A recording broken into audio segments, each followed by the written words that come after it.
I'd like to really share what I'm envisioning as the Megillah of 2026, the miracles and the hand of God we've seen really going back until 2020, until today. Now we're in the middle of a war. It's a good time to look back because it's very easy to forget, just like the story of Purim. The Megillah of Purim, which takes 35 some minutes to read, spans over 9 years. There are many seemingly unrelated, cool, but then forgotten events.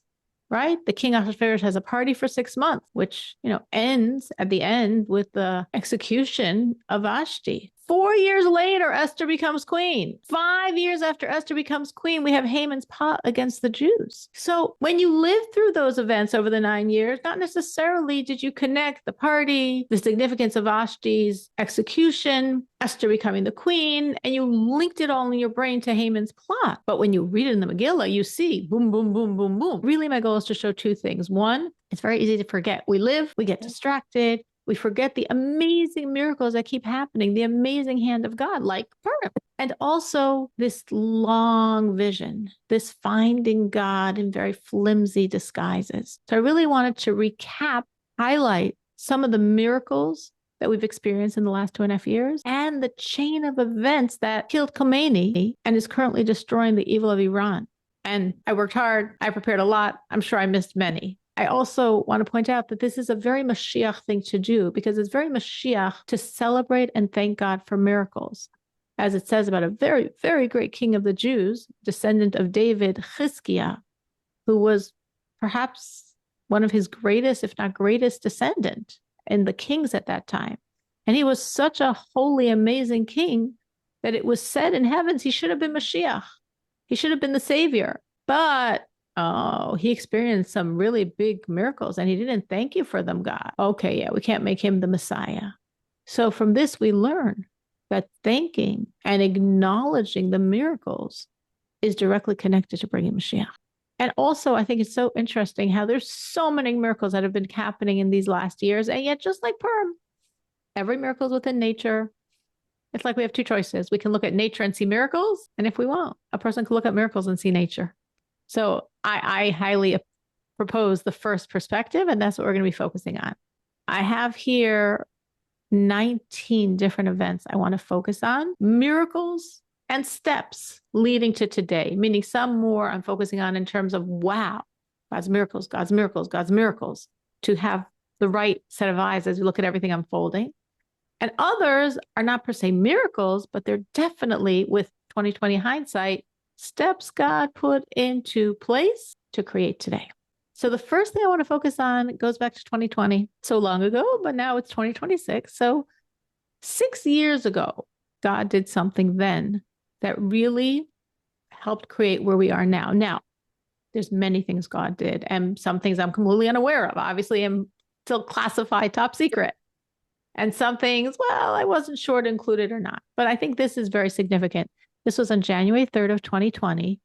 There was a drone strike in Baghdad, assassinating Soleimani, Iran's most powerful military commander and the architect of the entire proxy network, meaning Hezbollah, Hamas, the Houthis, the Iraqis, all of those Iranian proxies that are trying to pour destruction on Israel.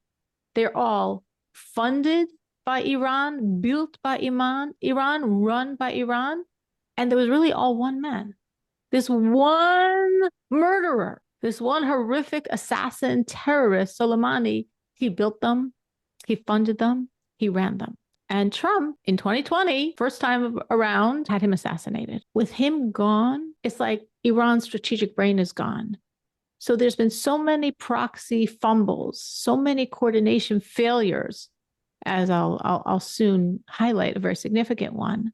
And all of the mess ups and failures, and especially the lack of coordination between Hamas and Hezbollah and the Houthis and the Iraqis, all of this goes back to this moment, January 3rd, 2020, that most of us were like, wow, that's cool. Wow, I never heard his name. Oh, I have heard his name. Oh, he's gone. Good. He was a huge arch villain. I mean, Trump had him taken down. It wasn't per se for what he was doing in Israel. It was what he had done to Americans. Most of us applauded and forgot. But I think we could really look at that event as like a very clear step that God put into place with a vision of the coming 6 years towards what's happening now. Later in 2020, something else happened actually also under the first presidency of Trump. It was on September 17th of 2020, there was the official beginning of the Abraham Accords, which was the ceremony in the White House lawn and the United Arab Emirates and Bahrain and Morocco.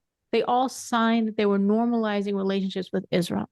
And obviously Trump's Jewish son-in-law, Kushner, he brokered this deal. And a lot of people looked at it as like, yeah, okay, whatever, PR, photo op situation. Not at all. For the first time, Israel and some Arab states are sharing intelligence, are coordinating security, are building economic ties. All of these nations fear Iran as much as Israel. They all have that shared threat as a bomb. And now Israel is not alone in fighting Iran. The Accords help build the coalition, which again, steps leading toward what we're experiencing today when the United Arab Emirates and Bahrain, all these places are also feeling under the threat of Iran, are also now being attacked by Iran, obviously not to the same degree as Israel, but they're also there. They're all in it together. So that's a very, very significant strategic point in this war. That's not America very far and then Israel. It's also all these other Sunni Arab countries in the Middle East. Together, they're united against Iran. That union began September 17th, 2020. So again, very long-range vision to put into place a coalition that is very significant today. And of course, fast forwarding, we come to October 7th of 2023. And we don't have to speak about October 7th and understand what October 7th meant and the tragedy and the pain and the horrors of October 7th that, of course, Israel still has not recovered from. But something very significant that just again shows God's kindness even in this horror. After October 7th, the Israeli intelligence found many things, both on Hamas, Gaza, and in Hezbollah in Lebanon. And both of them, all the information, both from Hamas and Hezbollah, show the same point, that originally October 7th was not supposed to be on October 7th. It was supposed to be a coordinated attack of Hamas doing everything they did from the south, Hezbollah in the north. Hezbollah, again, for people that aren't so into all the names and organizations, Hezbollah is the largest terrorist proxy of Iran. It's based in Lebanon. Lebanon's a very weak country. Hezbollah is a very strong terrorist organization. They have about 100,000 terrorists on salary. They have far more rockets and missiles than Hamas does. They were supposed to fire between 50 and 100,000 rockets at northern Israel, invading northern Israel, and exactly like Hamas did in the south, killing and burning and taking hostages. But on a much, much larger scale, there's many more of them. And just like by Hamas, we found that Hamas had all these maps, everything strategically plotted out, every settlement they went to, they knew in each house who lived there and how many people, and if there was a dog and everything. And Hezbollah also had, we also found by them maps of the settlements in the north, identifying significant Jews, everything. So you're supposed to have Hamas coming from the south, Hezbollah much more ferociously from the north, Iran firing their ballistic missiles, the Arabs in Yehuda and Shomron, which is, again, within Israel proper, these lands that have really been almost, we could say, taken over from within by very militant Arabs to, so to speak, spontaneously uprise. And within Israel itself, going from town to town, murdering and doing all of their horrors. And if you would have this, Hamas, Hezbollah, the Arabs from Yehuda and Shomron, and the Iranian ballistic missiles, all four happening simultaneously, it was supposed to create millions of dead Jews. And hopefully, they hoped there'd be millions of dead, millions of hostages, and no state of Israel. At the best, you could think, well, there'll be millions of dead, but somehow the country would survive. So what happened? For some reason, we don't know. Sinwar, as we would say, jumped the gun, and he went early, wanted all the glory for himself, perhaps, didn't inform Hezbollah, didn't inform Iran, and just went to do everything that Hamas did. Now, obviously, October 7th was, I can't even describe the pain, the horror, the traumas, the losses. And I mean, Israel has been through many horrific wars. It's a very small country. In 1948, the first war, the War for Independence, we lost 1% of all the Jews in Israel. In the Six-Day War, with all the crazy miracles, there were losses. But thinking of what was, God forbid, supposed to happen, what they planned to happen, and everyone wondering, I mean, when it happened, that was like the first question. Well, why is Hamas doing this alone? Why isn't it like at the same time simultaneously Hamas and Hezbollah? And then we find out that they were supposed to do that. And for some tremendous kindness of God, tremendous miracles, that didn't happen. And that, again, is just within all that pain, within all that horror, just to really be able to say, but you know what? Their plan was far worse, far different. And to really see God's kindness in not allowing their plan to happen, and instead this to happen instead, which again was not as very, very, very painful, but didn't create what that was meant to create. And this goes back to what I was saying about Soleimani, that he was the architect. He was the one that coordinated everything, but he's been gone since 2020. And since 2020, this network with Hamas and Hezbollah and the Houthis and the Iraqis has become flimsier and flimsier, those connections. April 12th, 2024. I was actually in Israel on April 12th, 2024. This was Saturday night, the first Saturday night in the Jewish month of Nisan. I was there because my son got married that week in Israel.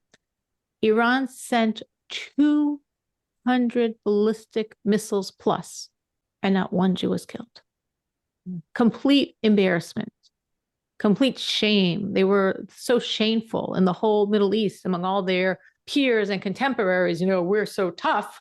We're smashing the Jews. We're going to smash Israel. We're sending 200 ballistic missiles, and not one Jew died from those missiles.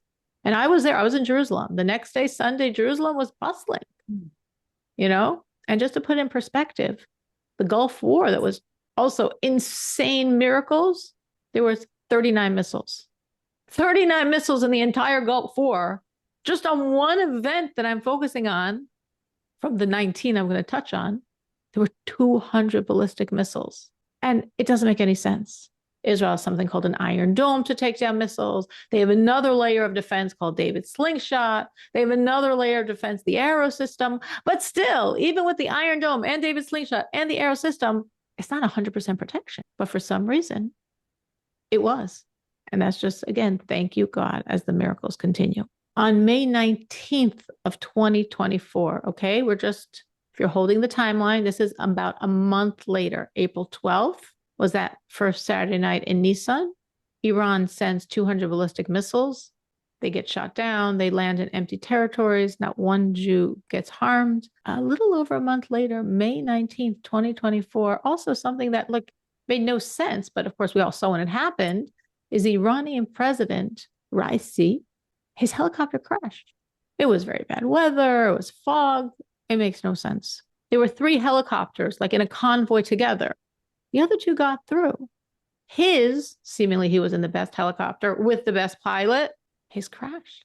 And I remember what I felt then, because by May, now May is some 7 months after October 7th. So by then I understood, this all goes back to Iran, right? It's like an octopus, and all the proxies are like the tentacles of the octopus. But I remember thinking from October 7th until May of 2024, those 7 months, I remember thinking, yeah, it all in essence goes back to Iran, but how could Israel ever take down Iran? Iran's the source of all this violence against them, but it's not a terrorist group. It's not a terrorist organization. It's a country of people. And then this happened. And I was like, oh, right, God's miracles can do whatever he wants them to do, but we have no power to do. God can do everything. And it was just another miracle, so to speak, in the string of many.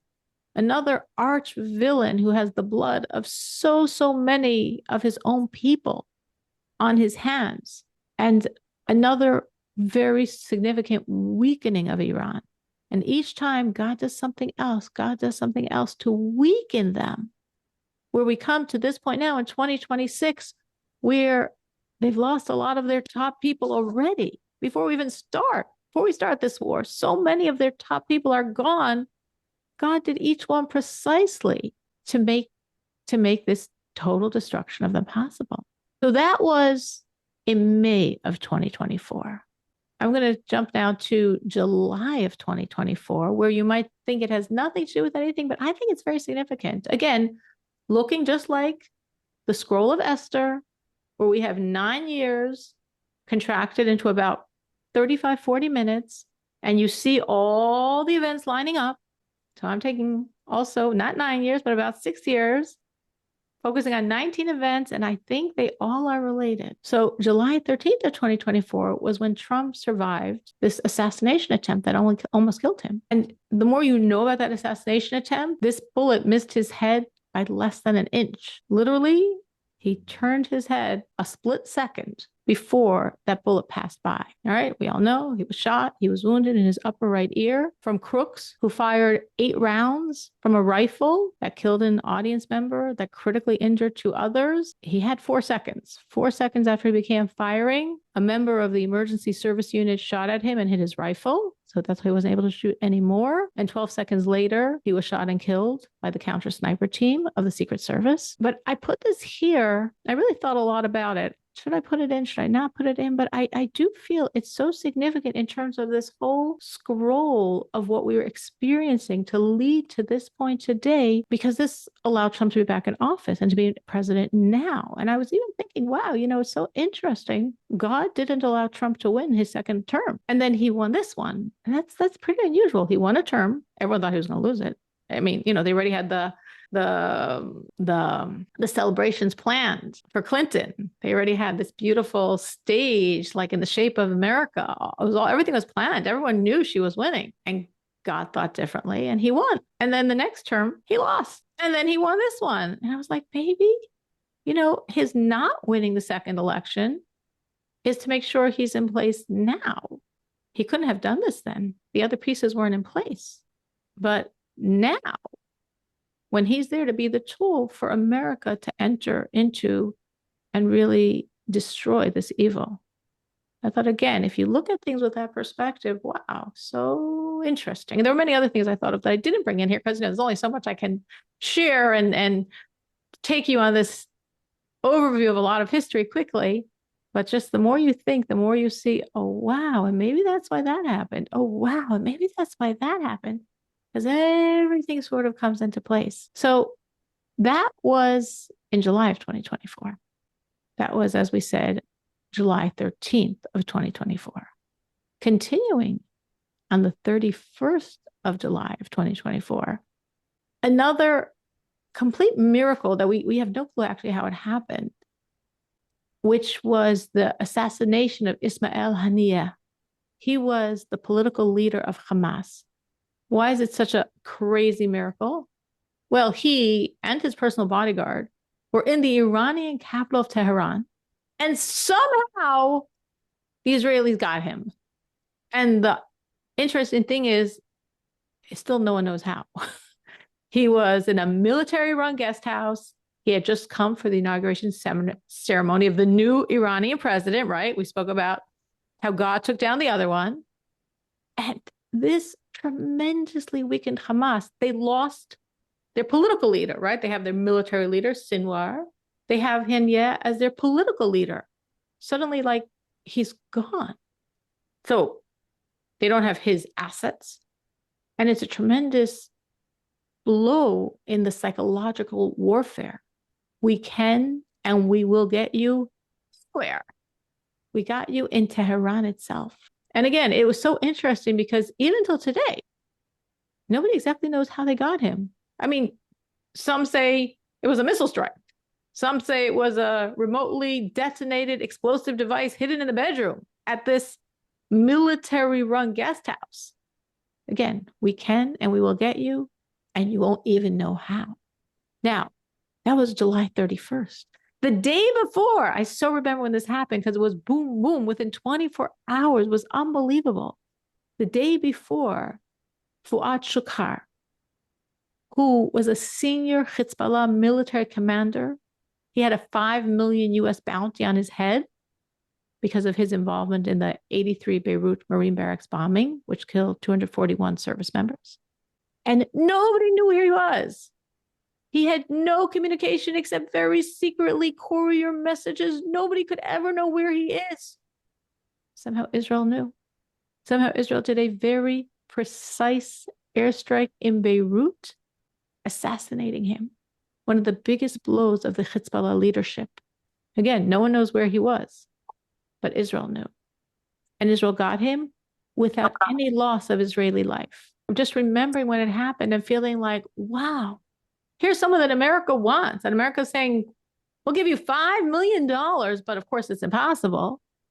And Israel was just like, we know where he is and we know exactly how to get him. And there were a number of others, very high level Hezbollah leaders that all had very large bounties because of what they did to Americans.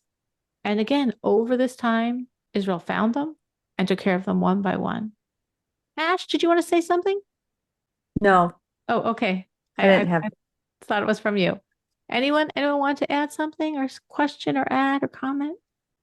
And something else that happened. Again, these things that I'm sharing are things that I just made such an impact on me when we happened. I remember them when I was trying to recreate the chain of amazing miracles we've seen. This was Sunday morning, August 25th, 2024. Okay, this is a month later. So Hezbollah, again, Hezbollah is in the north. They're in Lebanon. Lebanon's a very weak country and they're a very strong terrorist group. They planned a very precise attack Sunday morning, August 25th, 2024, at exactly 7 in the morning. 7 in the morning. They had all these missiles that were in underground places because obviously if they were on the surface, Israel would see them and take them down. So they had all, just like Hamas has all their tunnel system, Hezbollah has even more. And they had in tunnels all these missiles ready. It's like 7, we're going to come out and simultaneously slaughter Israel. So obviously, if they're supposed to come out at 7, they can't be underground at 7. So a little before 7, they start, let's say 6:30 or so. They're all coming out to the surface. That at 7 o'clock, boom, simultaneous destruction of Israel. They had planned for 7. At 6:45 in the morning, Israel bombed all these planes and missiles that none of them should be able to fly again. None of them should be able to harm. How did Israel know? And the timing and the precision, it sounds superhuman. The Israeli army is not superhuman. It's humans. Humans that don't know everything, humans that make mistakes. But God's miracles just keep flowing. That make it look superhuman. It's not. Very human, but with such support from God. So many miracles within nature, within intelligence, within armies, within Air Force, but such miracles. That was in August 25th of 2024. Very shortly after, September 8th of 2024, talking about around 2 weeks later, there was another huge miracle that very critically weakened Iran, Syria to a certain degree, and Hezbollah. All of these things, again, to put this in perspective, if you're not so up on all the current political events and what terrorists are trying to do what, Hezbollah is the largest proxy terrorist organization. They have 100,000 fighters, enormous amount of weaponry. They are supposed to be the main arm of Iran in destroying Israel. So every time we're mentioning another key person in the Hezbollah network that was taken down, or in the Hamas network that was taken down, or in the Iranian network that was taken down, all of these, again, these not isolated events are just further and further crippling and weakening all of these organizations so that all of their thoughts and plans of destruction just God doesn't let, will not happen, does not happen. So what happened on September 8th of 2024? I have to give a little bit of history to explain this, but again, I remember when it happened and it was very, very, very significant. Iran would build precision-guided missiles in factories in Syria to send to Hezbollah, Hamas, to the Houthis, but again, primarily Hezbollah, because they were the main proxy army, 100,000 terrorists, all bent on the same goal, destruction of Israel.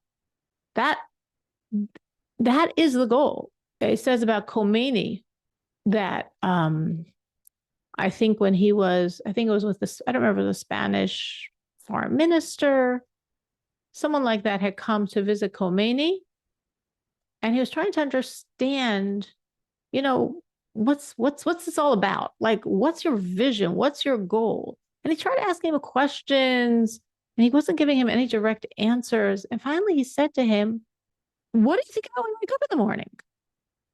And like, "Oh, that's an easy question." He looked at me, he said, "The destruction of Israel." That's an easy one. So each time God takes down another critical player, another massive amount of their ammunition or abilities, it's just further protecting and defending Israel. So on September 8th of 2024, Iran, again, they want to get everything to Hezbollah. Iran, then Syria, then Lebanon. If you're thinking of the map, if you know the map, there's Iran, then Syria, another very large country, and then Lebanon, a small and weakish country that has this very massive terrorist organization basically almost running it. So Iran would set up factories in Syria to build and send these missiles to Hezbollah. And Iran was sort of having a problem because obviously Israel is keeping a very close eye on what's going on in Syria. And every time they build up a missile production factory, Israel bombs it. I mean, Israel does not really want their next door neighbor to be building missiles, guided missiles, to destroy them. So Iran was like, we got to outsmart these Israelis. We got an idea. But they dug deep into a Syrian mountain. They went down between 70 and 100 kilometers underground. So no Air Force can reach it. This was in northeastern Syria, far from Israel, very protected by the Syrian air defense. And they were building in the mountain a guided missile production factory to produce lots and lots of missiles to go straight from northeastern Syria to get to Lebanon, to give Hezbollah that they'll have so many missiles to destroy Israel. Such a great idea. Israel has a lot of intelligence. And they were very aware. And this started in 2022. And Israel's monitoring. They're monitoring. And they knew that by September of 2024, it's basically ready. And once it's ready, it's going to start producing those missiles. Syria, again, Syria is another proxy of Iran in a sense. It's a country, but almost a country that's viewed as a suburb of Iran under Assad. So they knew once it's up and running and they're just producing all these missiles, they're going to have so much Syrian army guarding this. It'll be much harder to destroy. So they were aware of this. Israel spent 3 months training for this mission. In June, in July, and in August, ready for 3 months, they are training for a crazy mission. They sent 46 aircrafts, some of which were designed to create, as they called it, rings of fire to distract the Syrian army. Also rings of fire to make it very hard for the Syrian army to get to protect this mountain production factory. And they had all of their men, these trained men, they had 100 commandos and 20 medics that, thank God, were not needed. But they had 100 commandos that are rappelling down from helicopters to break into the factory. Based on their calculations, based on the Israeli intelligence calculations, with everything they were doing to prevent the Syrian army from getting to them, because obviously they knew that as soon as they broke into the factory, all the alarms would go off and the Syrian army would be there. Based on all the distraction and rings of fire they created, they had 2.5 hours. They had 2.5 hours to destroy this factory. So these 100 commandos rappelling down from the helicopters, break into the factory complex, first removed all the intelligence materials, put down 660 pounds of explosives, primarily on the mixers, which is the most critical component, detonated it, destroyed everything, and left. An hour later, hundreds of Syrian soldiers were at the site, clueless. Like, what's going on? I mean, we got the alarm. We're here within 2.5 hours. How'd they destroy everything in 2.5 hours? Where are they? It was a crazy miracle. Yes, it was 3 months of planning and practicing, but they sent 200 medics for a reason. They didn't expect, who can rely on miracles? That it was this perfect, smooth, brilliant, flawless operation. It's thank you, God. Thank you, God, that the cost of life of Israeli soldiers was zero. And we just see again and again miracles like that, things happening that literally are like from the pages of scriptures, from the pages of Tanakh. The miracles that we are experiencing is just doesn't, that's not real. That doesn't happen. Again and again, things have been happening there's years that just doesn't happen. Like that's not real. That's not how real life is. I mean, there's casualties, unfortunately, and there's loss of life, and there's mistakes, and there's things you can't plan for. But as I'm saying, like from the pages of scriptures, like from the pages of Tanakh, God again and again and again is doing miracles and wonders. Another miracle and wonder that, again, there was intelligence involved. There were people that put a lot of work into it involved, but that it worked the way it did. Around 10 years ago, an analyst in Israel, in the intelligence department, that was studying the dead Hezbollah fighters, noticed that each fighter has a walkie-talkie right by their heart. She was a young kid. She was a 27-year-old analyst. And she was like, wow, if we could put a bomb in that walkie-talkie, we could get them all. So she spoke to her bosses at the Israeli intelligence department, the Mossad, and they're like, let's see if we can make this happen. And as probably many of us know the details, they created a shell company in Germany. They connected with a company in Taiwan that provides communication devices all over the world, a huge online business. And the next time Hezbollah ordered walkie-talkies, this German shell company produced them for that Taiwan company that has this contract with Hezbollah. And they put a little C4 in each walkie-talkie with remote detonating devices. Hezbollah buys them, they're wearing them, and Israel's waiting. They have them in place, but they'll see. Hezbollah's wearing them for 10 years.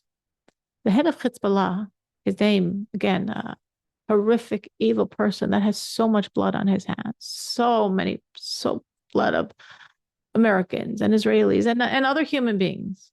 So Nasrallah, who's the head of Hezbollah, again, the strongest proxy of Iran, huge assassin, evil terrorist, he starts getting paranoid that Israel's eavesdropping because things keep happening. And like, how do they know? How do they know? How do they know?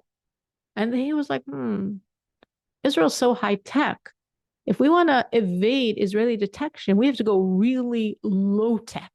What could be low tech that people could communicate with? He decided we're going to get pagers. Well, nobody sells pagers because they're so low tech. He wants, again, he has, as I said, his army is 100,000. So for the top people, 5,000 pagers. We're not communicating on cell phones. We're not going to use our walkie-talkies anymore. Forget it. That's too high tech. That probably could be bugged by Israel.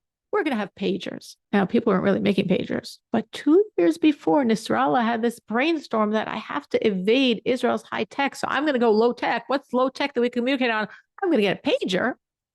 2 years before that, the Mossad, the Israeli intelligence, started thinking, what's Hezbollah going to do? And they said, well, if they're having walkie-talkies now, at a certain point, they're going to get paranoid about the walkie-talkies, and they'll probably go to pager. And Mossad was experimenting, putting a few grams of explosive in pagers, just enough.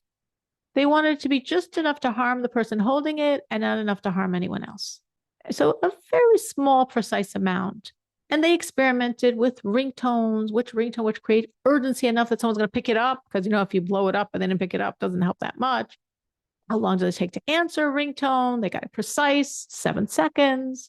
And they created such a pager, and they couldn't create the pager slim enough. The pager to have this explosives in it was like bulkier than the original. So the head of Mossad said, forget it. No one's going to buy it. It doesn't fit neatly in a pocket anymore. And they're like, no, we're going to make this so cool. It's heavier. It's cool. And they put out all these ads on social media. They have this new rugged pager. It withstands dust and water and long battery life and robust. It has character. It's a fighter pager. And they keep putting out ads for pagers. And who wants pagers? But the ads were so cool, people started calling for the pagers. People started contacting them for the pagers. Now, they wanted to sell off the Hezbollah. So anyone that reached them, they quoted such a high price that nobody bought it until Hezbollah decided. Again, Nasrallah was like, forget walkie-talkies. That's too high tech. Israel's somehow knowing everything we're doing and where every one of us is. And all these people, all of our top command that nobody's supposed to know where they are. Some of Israel's knows what they are and taking them down. We gotta go low tech. So he connected with Gold Apollo, the same Taiwan company that they got their walkie-talkies from. And without realizing it, again, who has the pagers? Well, this German shell company, otherwise known as the Mossad. And they said, yeah, we'll give you some samples for free. Hezbollah experimented with them. Wow, they're the best pagers they've ever seen. Hezbollah purchased 5,000 pagers with C4, with a detonating device, and they're wearing them on their waist. Now, after October 7th, Sinwar was like, Israel's got too good intelligence, too smart. So he switched to no digital communication at all to prevent any eavesdropping, meaning they literally, everything was messages passed through couriers. Forget phones, forget walkie-talkies, forget pagers. It's literally just a piece of paper. Nasrallah says, Sinwar is right. I just see Israel knows everything about everybody, and all of my top men are getting knocked down one after another. Forget it. Pagers are too high tech. We're no more pagers. Hand notes. He gave them 3 days. He said in 3 days, everyone's pager is going to be put on the shelf next to your walkie-talkie. We're only communicating with notes. So Israel, of course, who is eavesdropping, hears this and they're like, wow, we've invested in these pagers. We have 5,000 Hezbollah wearing pagers. And in 3 days, the pagers are going to be gathering dust with the walkie-talkies that we sold them 10 years before. So if we don't do it now, we're never going to do it. So they decided it's now or never. And on Tuesday, September 17th, 2024, at 2:30, one page went out to Hezbollah, to all 5,000. Hold the pager up to your eyes and push 2 buttons. A classified message will appear. Try to get it near the brains. And then Israel blew up the pagers. Only 42 evil villains died from those 5,000. Seemingly about 2,000 never got the page, which obviously you understand. It's a page, it's one page. And from the rest, most didn't hold it close enough to actually die because they only put a very small amount of detonating powder in each one. They didn't want to cause harm beyond to the people themselves. But 3,000 of the Hezbollah army, 3,000 of their top 5,000 were wounded by the explosions and were no longer able to function in this army of terrorists. So from the 5,000 who had these pagers, again, not all saw the page, 42 evil, horrific villains were killed and over 3,000 were out of commission. And how many Israeli soldiers were involved in this operation? 0. That was Tuesday, September 17th. Wednesday, the next day, September 18th, Israel intelligence, again, yes, hears that Nasrallah told his men, all right, nobody's touching their pagers. That's in the garbage, obviously. That was obviously somehow contaminated by Israel. So for now, go back to your walkie-talkies. Israel's like, ooh, those walkie-talkies, we sold them 10 years ago that they all took off and we never used. Again, the time is now. That was Tuesday. They blew up their pagers. Wednesday, they blew up their walkie-talkies. The next day was Thursday, September 19th. And Nasrallah said, forget it. We're done. No pagers. Israel somehow got them. No walkie-talkies. We bought them. Some of Israel got them also. We have no tech, which means if we want to plan anything, we're meeting in person.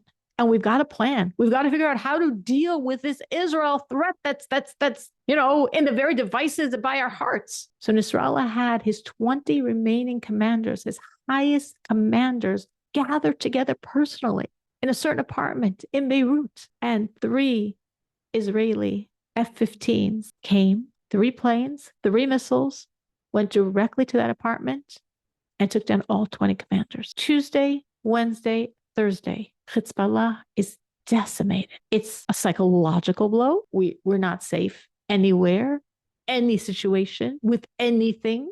And it was a practical blow. And Israel lost 0. Not one Israeli soldier was affected, not from Tuesday's operation, not from Wednesdays, and not from Thursdays. Literally from the pages of Tanakh, from the pages of scriptures. Such a miracle and a critical step leading to day. This was huge in the destruction of Hezbollah, the most critical proxy of Iran. Now, we will stop here. We continue next week to explain how the downfall of Hezbollah is such a significant step in allowing now the current destruction of the enormous, enormous evil, an evil that's been gripping 90 million people for 50 years, beyond what they've done to America, beyond what they've done to Israel.